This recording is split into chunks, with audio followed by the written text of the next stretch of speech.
Tonight, protection for our region's farmers with a new bill to stop banks or creditors foreclosing on farms without negotiation. And Broken Hill's new health hub now officially up and running. This is Southern Cross News with Fraser Goldsworthy. Good evening. A new farm debt mediation bill will see the South Australian government follow successful mediation legislation in the eastern states. It's said to remove the possibility of banks or creditors foreclosing on farms without formal negotiation. Financial security and protection for our region's farmers.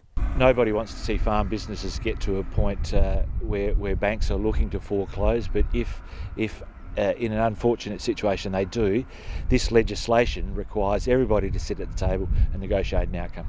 This new bill seeks to legislate a farm debt mediation scheme where the Office of the Small Business Commissioner will undertake the negotiation process. At the moment, if farm businesses find themselves in financial difficulty, there is a possibility that creditors or banks can foreclose on them without any real negotiation occurring. Similar schemes are already in place in Queensland, New South Wales and Victoria. We've been a bit behind the eight ball on this. This brings us in line with other states, and certainly this legislation is modelled very much in line with what Victoria are already doing. It's probably right along the lines from, it's a federal agenda to do something similar. We just have to bring, all the states into line. So three have done it already. Great that South Australia's next. Some say the mediation process is recognition that farms are also often places of residence. So the fact that we've got something very specific to deal with farm debt mediation is a great step. Casey Trelaw, Southern Cross News. A council in the mid-north has conceded a secondary exit point for residents living in Hanlins Rise is impossible. With only one route to the Clare CBD, residents may face serious delays in the event of a bushfire, prompting the CFS to reiterate the importance of having a bushfire safety plan. Following months of research, the Clare and Gilbert Valleys Council found there was no opportunity to develop a secondary exit point from Hanlins Rise. It's just seen as a potential risk that there's only one exit route out of the Hanlins Rise development in the southwestern part of Clare. Hanlins Rise is adjacent to some bushland area which are a high bushfire risk. A proposal was put forward that an existing road reserve on the southern boundary could act as another exit, but given its steep terrain, council determined it wasn't viable. In order to connect into Stanley Place, there's essentially a cliff there, so although the road reserve is there, it doesn't mean you can actually put a road there. Issues with native vegetation and road widening also contributing to the decision. Essentially there's about 2 to 3 metre fall from the top of the road reserve to Neagles Rock, so you'd have to do some quite extensive roadworks in order to connect into the Neagles Rock Road there. The CFS says a strong westerly breeze during a bushfire could open Hanlins Rise to an ember attack. It says it's important to have a bushfire safety plan ready and to get out before traffic begins to build. A written down plan will make sure that you've considered the local conditions and you're able to act either early on having a forecast weather condition or as a result of a fire starting and receiving a warning message from the CFS. Rachel Nell, Southern Cross News. Police are investigating the theft of petrol from vehicles on York Peninsula. Officers have received reports over the past few months of fuel being stolen from jerry cans and left in boats and in the back of vehicles in Kadina, Moonta and Wallaroo. It's also alleged that some boats and cars have also had their fuel tanks drained, with many of those targeted in residential driveways or on the street. Police are urging the public to report any suspicious behaviour in or around vehicles to Crime Stoppers. The date has finally been set for the Port Lincoln Council's public consultation meeting to decide whether or not to support drilling in the Great Australian Bight. Following a controversial motion at last month's council meeting, it was decided all parties needed to be heard from to make a decision. A meeting will be held next month where the public will hear from oil drilling regulatory bodies. While a council has become the latest target of thieves over the last week, they've broken into council's stormwater collection facility in an attempt to steal some hoses and other equipment. Another day, another break-in at a Whyalla property. Thieves gained access to council's stormwater collection facility earlier this week, breaking into a pump shed. Somebody's broken in and tried to have a look if there's tools or anything available. They've tried to get the pump out of the pump house here, so it's pretty disappointing. Council is the latest organisation or household to be targeted by thieves over the past few months. While no significant damage or stolen property was recorded, it's left Councillor Brewer disappointed. He says the pump plays a big role in keeping the city's parks and gardens hydrated. Critical piece of infrastructure for the council. It's the pump that we use to fill our water trucks, which water our trees and parks and reserves around town. The nature of this break-in will be a hot topic at the council's crime forum, which will be held on August 2. Councillor Brewer says events like this show how critical it is for the community to get on top of this issue. Points to the issues that we have in Whyalla, and is a good indication that our crime forum that we're proposing is pretty timely. John Hunt, Southern Cross News. Still to come tonight, Broken Hill's new health centre up and running with stage 2 of the redevelopment on track. That's next. A 51-year-old Victorian man has been reported for driving without due care following a crash on Wandira Road in Port Pirie. Emergency services were called to the scene just before 6 on Monday night after reports a truck hit a Stobie pole and rolled. The driver was treated at the Port Pirie Hospital for non-life-threatening injuries before being airlifted to Adelaide. The man may face further charges once results of a blood test analysis are known. Broken Hill Police have charged a third teenager in relation to a string of break-ins that occurred at the end of June. The 13-year-old boy is accused of break-and-enter and malicious damage.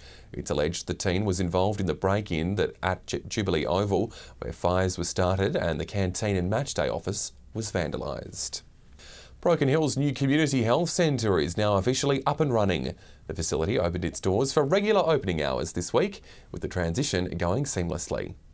It's business as usual for staff at Broken Hill's newest health complex. Patients are coming through and getting the services that they need. So, look, we've been really happy with it. Multiple services based out of the centre moved across from the hospital last week. Admin staff from Kincumber House also making the move. And the rest of the staff down there as well are certainly happy to be all working in the same place, and it's actually allowed people to work together, and which they haven't been able to do before because they've been sort of spread far and wide. The new health centre is part of a $30 million redevelopment of the Broken Hill Health Service. The centre being stage 1, stage 2 is the reconfiguration of the hospital's ambulatory care wing. From Monday we've started work on setting up some temporary reception points for our outpatient services and our allied health and community services. So people will notice some disruption to accessing services, and the real work I guess will start in the next week or so. The reconfiguration will enable cancer care services to expand and improved waiting areas for patients. The work is expected to take 4 to 5 months. The outcome will be fantastic. We'll have again new facilities that mean we'll be able to provide the right services for our local community and as you say, the whole district. Patrick Reinke, Southern Cross News. New South Wales homeowners with solar panels on their roofs could lose nearly half of the money they receive for returning electricity back to the grid. The Independent Pricing Tribunal has recommended the feed-in tariff be reduced by 44%. The fact is, the 380,000 households across New South Wales with rooftop solar have together saved consumers, households and businesses over $2 billion in terms of wholesale electricity costs. Without all of that solar being fed into the grid, electricity prices for homes and businesses would be even higher than they are today. Labor says the state government should reject the recommendation. Whyalla-born Senator Rex Patrick has returned to his hometown to visit his old high school. It's part of his trip to Kimber and Hawker, where a group of senators will hear from locals regarding the controversial nuclear waste facility. It was back to school for Rex Patrick as he returned to where it all began. Senator Patrick attended Sturt High in the early 1980s and today got a look at what's changed and what hasn't. And I just want to come and talk to the students about how they might get from where they are now to where they want to be. His visit comes before a Senate committee travels to Kimber tomorrow and Hawker Friday to hear from residents regarding the proposed nuclear waste facility. Both are preferred destinations. However, their selection remains controversial in their communities. Senator Patrick says residents in both communities need to be confident the selection process is unbiased. We want to make sure that whichever way the answer falls, that the people on that perhaps disagreed with that answer at least feel that it's fair. And he's also backing Whyalla to have a significant role in both the submarine and frigate builds. Senator Patrick says while Whyalla doesn't make the steel for the vehicles, there are opportunities at Osborne, something he'll continue to pressure the government on. There will be a lot of structural steel that's required there, and once again we need to make sure that that's Australian steel. My job is to always put pressure on government to use Australian components. John Hunt, Southern Cross News. The Port Lincoln RSL has received a funding boost to help preserve First World War military exhibits and memorabilia. The money will be put towards a transformation of the club into a museum. A new chance to help preserve local war memorabilia. In a bid to commemorate 100 years of the armistice from World War I, the $3,000 federal grant will see high ultraviolet blockout film fitted to the club's windows. First of all, we weren't sure if we would get it, so we think that it's absolutely magnificent that we got the funding. Secondly, we think it's wonderful because we can open the place up to the public so that they can actually come in and have a look at the exhibits. The local RSL boasts an extensive collection of medals, uniforms, artillery and more. Port Lincoln RSL's got quite a considerable collection of military memorabilia. And at the moment, they've got to keep their blinds down pretty much all the time, and it makes the RSL club pretty dark and dingy. But the new filters will allow the blinds to be left open, giving the place a brighter display. It doesn't sound all that glamorous, but it does the job, and it just will open up, I guess, allow a lot more light and make it a lot nicer place to go in. And today, a group of volunteers began the process of cataloguing various items to transform the club into a public museum. We're upgrading our sub-branch to a museum level, and we needed to have UV protection for the exhibits in here. Casey Trelaw, Southern Cross News. After the break, Port Augusta locals dig deep for the Salvo's Red Shield appeal. That's next. Welcome back, this is Southern Cross News. With the financial year ticking over, the Port Augusta Salvation Army has signed off on another successful Red Shield appeal. The annual campaign is one of the Salvo's biggest public call to arms, and officials are praising community generosity to help them reach their goal. The Red Shield appeal put the question, would you help, to the public? And the community responded by digging deep. We just ticked over $10,000, which is a really good result for Port Augusta. Although funds were slightly down from last year, the number of people who donated was at an all-time high. We really appreciate every dollar that every person gave us. It was fantastic. Helping with the two-week appeal were a number of locals, including one woman who put in 11 two-hour sessions over the 2 weeks, all while never missing a shift, volunteering at the thrift store. Some people really put in some big effort, and without them, we'd be lost. We just wouldn't be as successful as what we are. The money raised will filter back into helping those less fortunate to buy food and clothes, as well as helping vital local services stay on 2 feet. It keeps our services open, our community support service thrive on that sort of thing. That's how they survive. The Salvos has shifted attention to its next initiative, broadening its presence within the town. It's doing this by holding a monthly church service in the open air of a different Port Augusta park, making it a more inclusive environment for everyone. The next Salvos in the park is this Sunday at Lions Jubilee Park. Garth Burley, Southern Cross News. The resurfacing of 6 Broken Hill tennis courts is underway, with crews arriving to roll out the new synthetic grass. Courts 1 to 6 haven't been touched in nearly 15 years, making it hard for local players. The installation is expected to take a couple of months. Time to take a look at the region's petrol prices. Here's Patrick. With school holidays fast approaching, it seems now is the best time to fill up the car, with prices on the way down. Starting with unleaded, and there's green across the board. Port Augusta is down to $1.51, the same in Port Lincoln. Whyalla has dropped by about 2 cents, but is still the most expensive in the Gulf at around $1.53. Port Pirie is the only one to not see any movement this week. The price is hovering in the high 140s, and it's the same story in Kadina, which sits on 148. In Broken Hill, we've seen a slight change, but still paying around 154. It's good times in Adelaide right now. The prices are averaging only $1.29. To diesel, where we find Port Lincoln and Whyalla struggling. Both areas have seen a spike and now both sit on 156. Good news for the rest though. Port Augusta and Kadina have dropped by a cent, while Port Pirie hasn't seen a change at all. Broken Hill motorists are still paying a fair amount for diesel at $1.58. No problems in Adelaide though. The price is down by 4 cents to sit on $1.42. Now remember, these prices are the regional averages and they do not reflect any one particular outlet. If you happen to find a spot that does sell unleaded or diesel for cheaper, let us know on our Facebook page.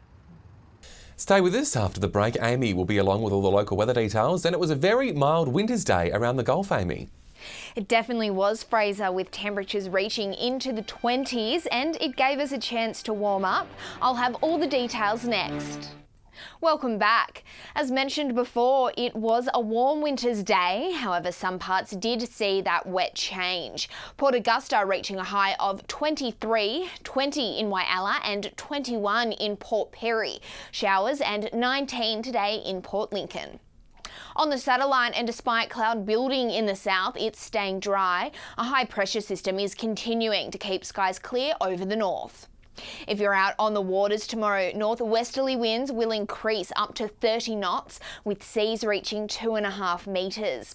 If you're out early enough to catch the sunrise, that'll be at 7:25, while it will set at 5:22. Looking at tomorrow's forecast, and it's set to be a very wet and windy Thursday around the entire region. However, maximums will stay quite high. 23 in Port Augusta and Corn. Broken Hill will see some sun and a top of 22. It will be a cloudy end to the weekend in Port Lincoln after a wet and windy few days. Conditions in Cleve will find up to 14 degrees, while Woodna will also see some cloudy skies and maximums in the mid-teens. A fine few days coming up in Whyalla and Port Augusta, with mild temperatures predicted. Kadina will experience some wet and windy weather on and off leading into the weekend, with tops of 15. Some showers around Port Pirie, however, mostly sunny conditions will hang around into the weekend. Clare will experience some wet weather before a mostly fine 12 degrees on Sunday. And in Broken Hill, a run of lovely weather leading well into the weekend. So Fraser, it's time to get those umbrellas out over the next few days. Thanks, Amy. And that's Southern Cross News this Wednesday. Thanks for joining us. Good night.